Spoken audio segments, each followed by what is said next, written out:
Pejy ny fanatanjahantena kosa no entintsika hanakatonana ny fotoanany fampahalalam-baovao amin'ity alina ity.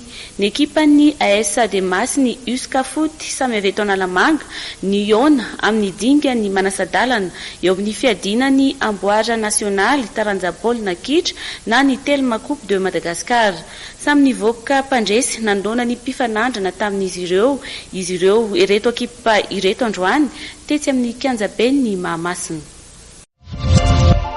Ny andro ny zoma aloha dia ny ekipan'ny Analamanga roa no tafita amin'ny Manasadalana ny fiadinany Amboara Nasionaly taranja baolina kitra na ny Telma Coupe de Madagascar. Teo amin'ny lalao voalohany tsy dia resy ny ekipan'ny AS Adema Analamanga tamin'ny saharoa no ohatra ny ekipan'ny FCA Ilakaka Iorombe. Baolina roa tafiditry Agashi teo amin'ny minitra fa 2:70 sy ny fa 7:50.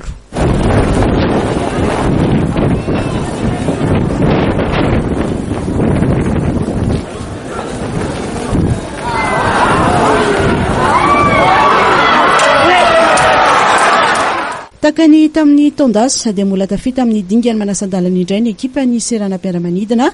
Nandarak'izay dia tao aoriana ny fandakana tir au but 4-2 no nivoahan'ny ekipan'ny USK Foot ho mpandresy nanoloana ny ekipan'ny Kosfa avy eto Analamanga. Nisaraka tsala roa ny rotonta nandritry ny 20 minitra.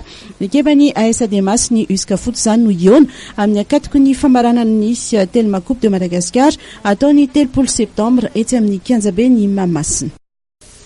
Dia iny fanadihadina mikasika ny fanatanjahantena indray tompoko lahy sy tompoko vavy no nanakatona ny fotoanany fampahalalam-baovao tamin'ity alina ity.